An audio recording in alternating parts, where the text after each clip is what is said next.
Back here at Gateway International Raceway, the pits open after an incident involving Alex Barron. Actually, he just slowed on the racetrack. Hopefully, we'll talk with him in a few minutes. Here is Scott Dixon with the Target Chip Ganassi crew going to work on Dixon, who now has led the most laps here. Nice pit stop. He's out first. Here comes, and it looks like that Castroneves will be in second position. DeFerrin is going to lose his spot here to Tony Kanaan, and Sam Hornish Jr. also with a good spot. He is going to move up in the restart order. Pace car over in turn number 3, and when they come down to the start-finish line, they will be given the 1 to go signal. Jack Arute, meanwhile, is with the guy who caused this most recent caution, Alex Barron. Alex, was it the gearbox?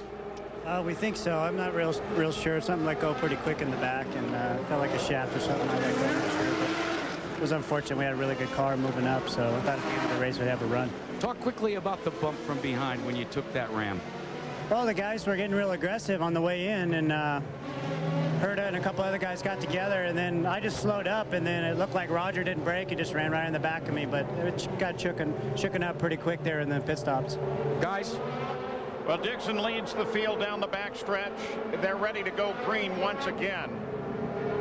Interesting, though, there's those verticals that indicate the go zone. That's when Dixon can determine the start, because he can pick up the pace at any time in there. Stopped on the 142nd lap. Green comes out, Dixon leads him. I would say that's a very long reach to the end of the race. They're going to have to make some pretty good mileage to get to the end of the race. Well, 144 laps in the books right now, going on 145. It's doable right now. It all depends on how your throttle application is.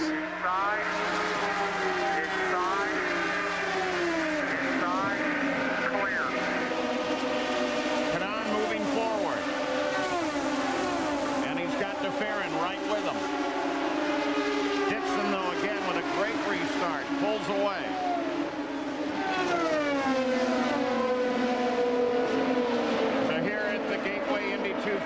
Just across the river from St. Louis and Madison, Illinois. Scott Dixon is the leader of the race. He's had a great run today, leading the most laps.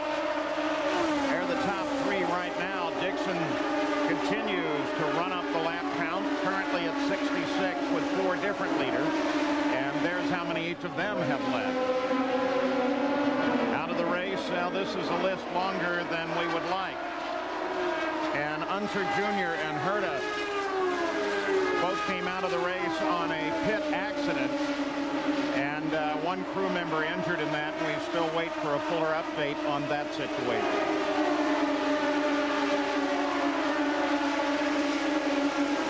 So now you have Castroneves still without telemetry, running in second place behind Dixon, and that problem of no telemetry, no data, is not just one that's going to the pits, it's also going to his dashboard. It's blank right now. He has no idea. And here that's pretty important, because you need a down and up shift at least twice every lap. And you heard Tim Cindric say earlier that he's actually driving the car, waiting for the engine to go on the rev limiter, which is 10,300 RPM with these engines, and then he knows to shift. And the reason that is because, as you mentioned, Paul, his dash is out. There is a bar graph that tells him the engine RPM on his engine in front of him when he's driving right behind the steering wheel. And what ends up happening with no telemetry, no dash, he doesn't have that information. He just goes by what we call the old-fashioned method. And guys, it was interesting that on that last pit stop, Tony Kanaan's crew reported to the IRL officials that Castroneves did not have his pit limiter on pit road. That all relates to that telemetry problem. They obviously weren't aware of it. We ride with Kanaan. And Kanaan moves around Vitor Mira. Vitor is the reason you saw the blue flag with the yellow diagonal. That's the move over faster competitor there. And Tony Kanaan's been hopping on and off the radio, as I think everybody has, hoping that they can get a clear run around guys like Vitor Mira. And relays to their pits, and then relays up to the spotters who are on top of the press box, on top of the main grandstand, talking to their drivers all the way around this track. Paul, to add one extra thing on that telemetry situation and the pit speed limit, people might ask, why don't they do it like NASCAR? Why doesn't he just come down and say 4,000 RPM in second gear? Well, when you lose your dash and lose telemetry, you don't have the RPM gauge either, so he cannot even do that system. So he's really just got to go by feel and maybe watch the cars around him and maybe pace off of them. Scott Dixon turned a lap at 169 miles an hour 1 lap ago, so he's flying. That's the fastest of the race. Our inside line update, well, Dixon is the guy looking to make the most points. Castroneves would like to dispute that, though. Kenny Breck is back but out.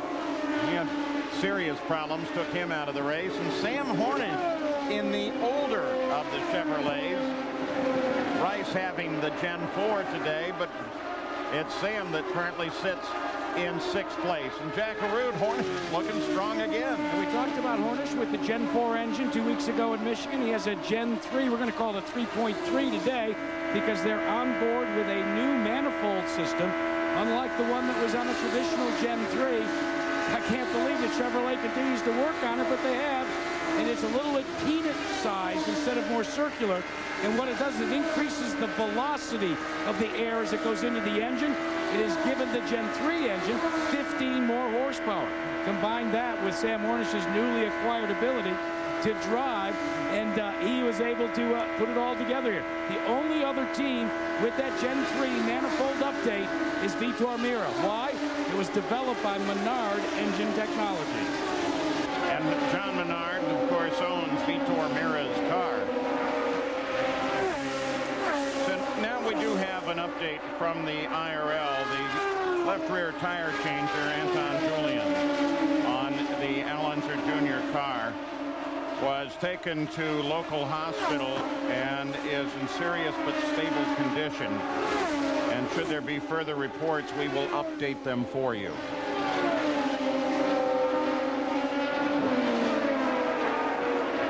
Scott Dixon now 5.6 seconds in front of second place Helio Castroneves. Tony Kanaan is third, Gil DeFerrin is fourth, and Dan Weldon is fifth. There's the interval, and look how Scott Dixon pulls away from that battle for second place. We'll be back after this message and a word from our ABC stations. You're watching ABC Sports Championship Television.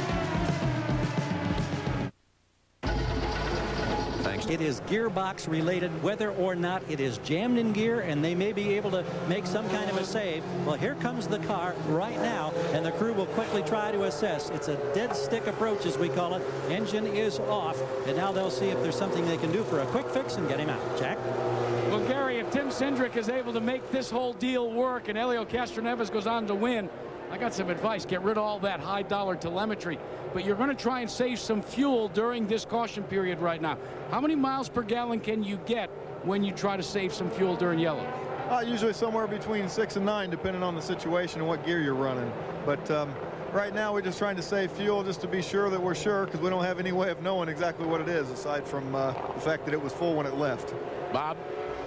All right, this is going to be interesting. Now, from the very moment the race started, Helio had no onboard dashboard information. Now, Scott, how important is that, and what information does he lack? Well, Bob, he lacks everything that you see right now, and you see these green and red lights first off that go off. That is telling you the RPMs. It goes green, green, yellow, red, and tells him when he needs to actually be able to change gears. This is the gear selector right here. Will tell him what gear that he's in. Tank fill tells him how much fuel he's used. These other areas here, you can put any type of parameters that you want, from tire pressure to engine functions, temperatures, and what have you. He does not have this. They do not have this information in the pit box either. Well, it would seem like a very serious handicap, but Helio Castroneves at the moment is at the front of the field with Tony Kanaan running in the second position.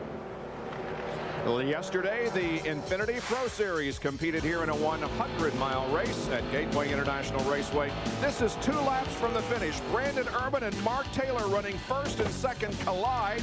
Both of them hit the wall, and that results in a checkered and yellow finish for Jeff Simmons, who won the Gateway 100 here at Gateway yesterday. Corey Weatherall, Ari Lyondike Jr., Ed Carpenter, and Tom Wood completed the top 5. 1 lap to go here in the IRL IndyCar Series, and that is Scott Dixon's gearbox. that appears to be smoking and damaged sincerely. Guys, we're about to go green. Well, they're hoping that they could make a change in the carrier, the gear carrier, and get that bolted back on the car. Points being critical now in the championship fight. There's the restart order. Everybody should be ready to go all the way to the end of this thing. Castroneves, though, without any information on what his car has, but logically he's in good shape. Tony Kanaan's concerned. He's in a Penske sandwich. Team Green says we're good to go on fuel. Right now we just need a great restart. Green, green, no start, no start, no start. No start. Yellow, yellow, yellow. Make sure everybody gets through that turn 4. And the call from the IRL officials was that he started too early. So Helio Castroneves, who has the right, being the leader, to bring the field back. But as a result of jumping a little bit earlier, it's actually marked with cones, and we showed you the marked earlier. He just went a little too early, and they said, no, you're not going to start that. Laps led in this season so far. Scott Dixon looking so good until he had problems with his gearbox. There's the go zone, Scott. Those two marks. And Helio can accelerate there. They do say it's a good acceleration, and it's a green course.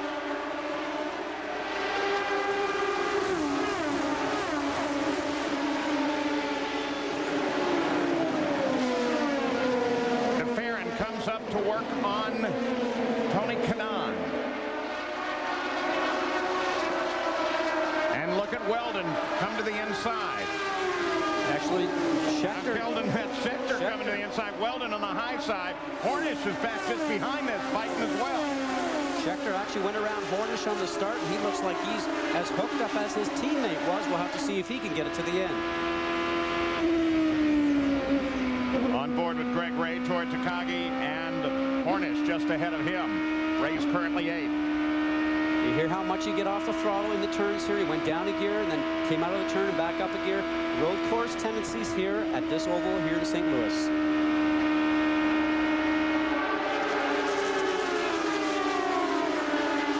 I'd say the guy that's probably flying the most right now and did a great job on that restart is Schechter.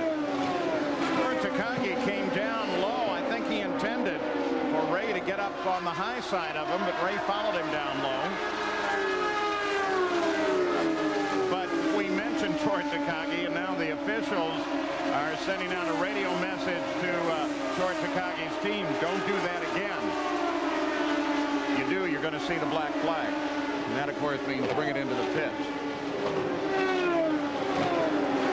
Now, as these guys cross the line, Paul, 166, 67, 66 in the top 3 as far as speed is concerned. When Dixon was out there before, he was around those 68, 69 laps. So these guys are much more evenly matched compared to those 3 or 4 at the top than where Dixon was. Remember, Tora Takagi already lost 23 points. That was his penalty for that incident at Texas where he went screaming down the inside, and that put Felipe Biafoni, his teammate, up into the wall. The IRL, they didn't like that at all, and they certainly assessed a serious penalty, money and the points. So it's Castroneves and Kanaan and DeFerrin. Gary Gerald, what's up with Scott Dixon? Scott, was there any warning whatsoever that the gearbox problem was coming for you? No, not really.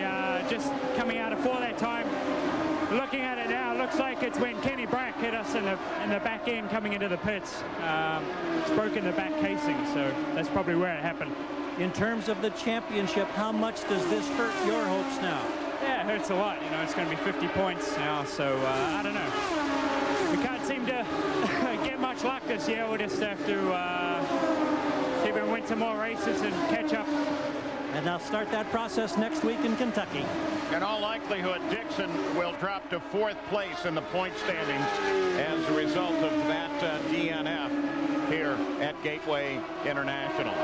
So Castroneves still running without telemetry. Kanaan and DeFerrin, top 3. We'll be back with more right after this.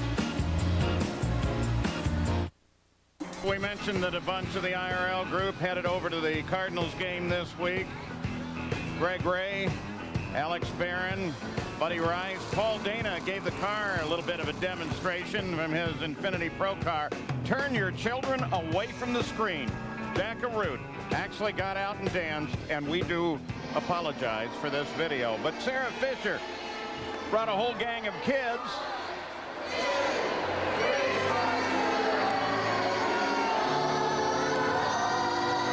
And sang at the 7th inning stretch. Sarah's still in competition here. They had a special start your engines for her at the beginning of the race. She runs 8th. And by the way, first through 8th here. First through 8th are covered by a mere 6 seconds right now. So Elio Castroneves in front. Kanon's right there with him. So is DeFerrin. Top 8 all running together. Jack Arute. We're caught up, and Ellinger Jr. has released a written statement about the incident that injured one of his crew members, and I quote from it: "We came in for our stop and our guys did a great job. I was preparing to leave and then I was rear-ended. One of my crew members, Anton Julian, was injured. That was the end of my day. The car that hit me, I believe, was Brian Herta. It damaged my suspension bad enough that I couldn't return to the race. Right now my thoughts are with Anton, and we're looking forward to a good report from the hospital on his condition." And we certainly have gotten encouraging and very good reports since he went to St. Louis University Medical Center. Yeah, we can actually help with that report too, Jack. There's a further report now that he is improving, so that is tremendously good news. Toyota, Honda, Toyota, top 3. Castroneves, Kanon, DeFerrin. Then Schechter and Weldon. Getting down to the closing laps now with just 17 to go. And this looks like it's going to be a lot, Scott Goodyear, like last week, where all the play may come in the final couple of laps. Well, the 4th car on your screen right now, Thomas Schechter. We talked about him on the restart. Very strong, passing a few guys. But, you know, it's catching up to the pack is one thing. Being able to actually drive up to their rear bumper and pass them is another thing. You can actually catch up with them quickly. You get the dirty air in the turns, and if you can't accelerate out, as we talked about before, you'll never get past them. Elio Castroneves, last time that he won a race, 20 ago. Indianapolis 500 last year, but he's been consistent. He's been in the fight. And as a result, he's up there in the points. This win would sure take the monkey off of his back, Jack Arute. And Paul, just last evening, I sat down and talked to Elio Castroneves, and we were comparing his slump with the slump that Tiger Woods has had in the majors in the golfing world. And he said, I really can't address Tiger Woods, but I can empathize with him. He said, what is most difficult when you are in a slump is you are trying to do everything the same way that you did it in the past. He said, we haven't changed anything at Marlboro Team Penske. The only thing that has departed is just the little bit of luck that goes in the equation. Now the day started with bad luck, turned to good luck. He's in the lead. Will he win it? Travis is doing it the old-fashioned way, shifting by ear. He has no information on his dash at all. The team doesn't have any telemetry, and yet he's out in front running for the finish. They hope they've saved enough fuel. The Penske team believes they have, but when you look at the lineup there behind him, Tony Kanaan, his own teammate Gil DeFerrin, Thomas Schechter, Weldon, they all have a shot at taking the lead of this race within the next 7 laps. Tension level is coming up. And what do they say? It's not over till it's over. Well, you know, we talked about transmissions here today because there's been a lot of failures, actually. But right now, he's trying to treat everything as smoothly as possible. It's interesting, Paul. He's aboard a Dallara right now. We always talk about the engines. Toyota and Honda are actually 1-2. But if he wins today, it will break the tie between Dallara and G-Force with 5 wins each so far this year and give Dallara their 6th win, which is always a big thing for the manufacturers. And if he does win, clear the fences. But that is hardly an accomplished fact at this moment.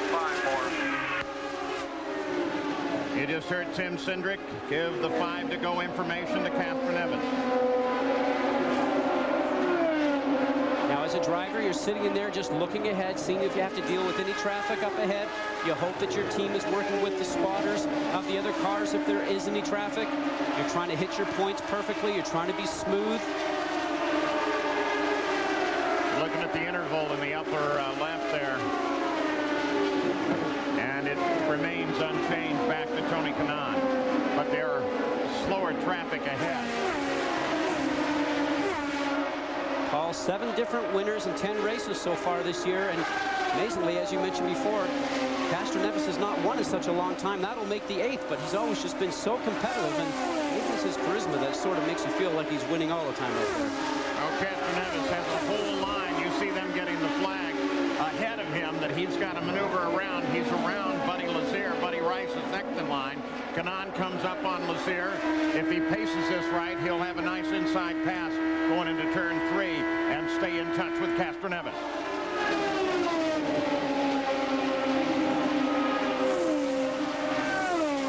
Now Castroneves with Buddy Rice ahead of him. And Kanaan closes in by 0.6 of a second.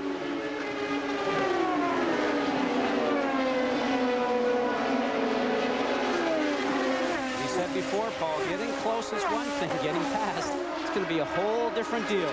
Yeah, car can become wide, can it? Should see white flag next time around.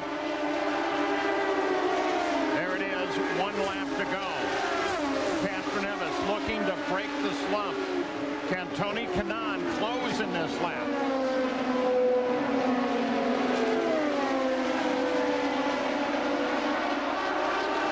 Castroneves looking for his 4th career win. And now he can almost roll to that finish. Kanaan can't do it. He can't catch him. Castroneves breaks the slump, takes the win. Way to go, guys. Come on. And celebrating Castroneves moves to 3rd in the IRL standings. Tony Kanaan takes the points lead. Castroneves is 10 points back. So Elio Castroneves takes the win. Gary Gerald. Tim Cindric, how tough was this without the telemetry in the dash? Well, it kind of brings it back to reality, but you got to be prepared for that for sure. You don't know there at the end whether you have enough fuel or not. You think you know, but you don't really know. But it turned out the right way anyway. How worried were you? Relatively not so worried. After that last yellow, we thought we had about 2 gallons left. All right, Jack. Thanks, Well, Tim. just cut off the engine. Elio Castroneves, you have won. The slump is over.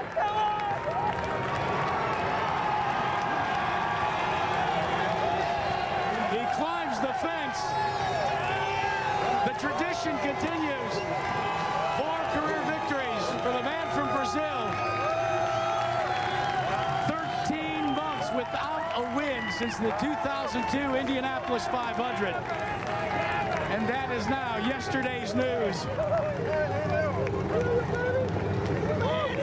Elio. Let's talk for a moment. No telemetry, and yet you got it done. How concerned were you? It's like a flying airplane, man, without any instrument. Just by radios, you know, and oh my God, the team did a phenomenal job. Woo! Yeah, we did it! We're there! Bob? Oh, boy. Elio Castroneves, when he wins, he celebrates. Here are the point standings. With 11 of 16 races completed, Tony Kanaan back on top of the point standings. Here are the unofficial results of today's Gateway Indy 250. Castroneves wins for the first time since Indy in 2002. Ryan Hurd and Al Unser Jr. with the incident on pit road. Join us next week, August 17th, for the Belterra Resort Indy 300 from Kentucky Speedway. We'll be live at 3 Eastern, 12 Pacific on ABC Sports. ABC Sports is online at ESPN.com. Keyword ABC Sports.